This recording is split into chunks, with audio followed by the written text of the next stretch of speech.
I'd like to point out before we get started with the verification process for Photostats 331913 that just a week ago we went through the same verification process for Photostats 329720. It's exactly the same program. I'm just having to try again because I'm going to explain why I'm doing this again. Generally, when you go to the web store developer dashboard, you get assigned an ID.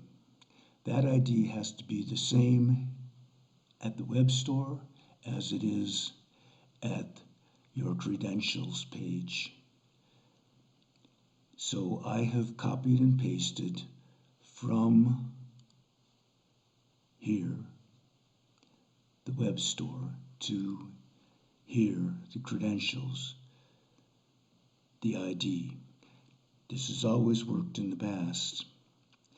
You have to save, but now the save fails. You cannot update that. With those being different, OAuth crashes instantly. So you cannot publish a program that's going to crash instantly. You'll have a terrible reputation. Nobody can use it. I've sent feedback on this probably 10 times, never heard a word. So I have no choice but to just try to go through the whole process again. So that's why we're trying again with this 331913. If we get validated on that, then I will probably just delete this, the 329720.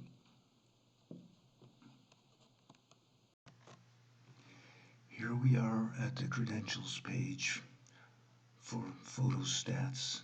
This is the new Photostats that I'm trying to get through verification now. So if we click here, you can see the client ID, the full client ID. And you always ask that it be in the URL. And here it is as a URL. Photostats 331913, the new one that we're trying to go through. And as you can see, I have the right application ID here now.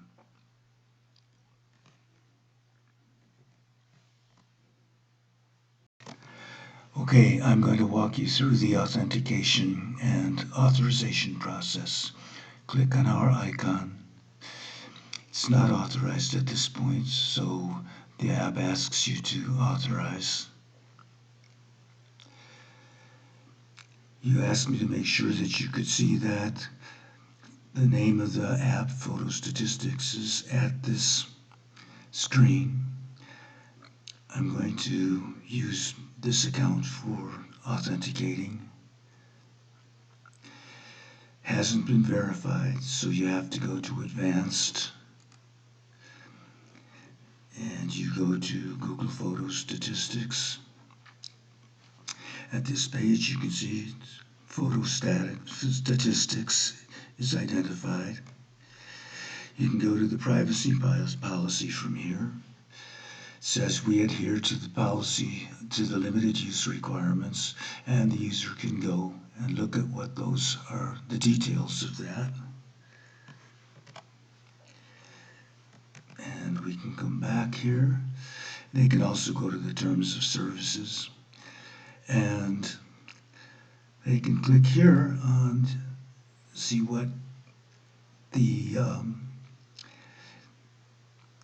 are authorizing, and then they can go ahead finally and allow. I can show you now that it has been authorized because now it doesn't ask for authorization. It says go ahead and click to do Google Photo Statistics. So here we are at the summary screen for the OAuth consent. Program is Photo Statistics. Support email, mimi@davidkurtrose.gmail.com. gmail.com. Homepage link, privacy policy link, terms of service link, authorized domain, contact email, and here's the scope that we need. It's read-only. Here's the justification for it. The reason we need this read-only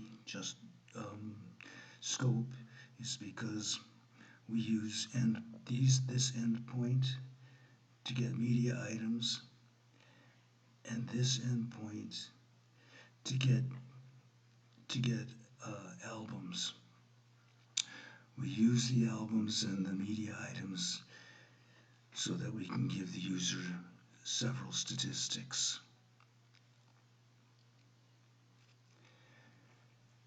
This is a little explanation of why I'm even doing another validation.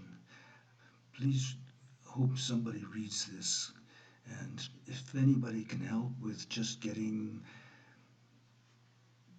9720 working, we could skip redoing the entire verification on 1913.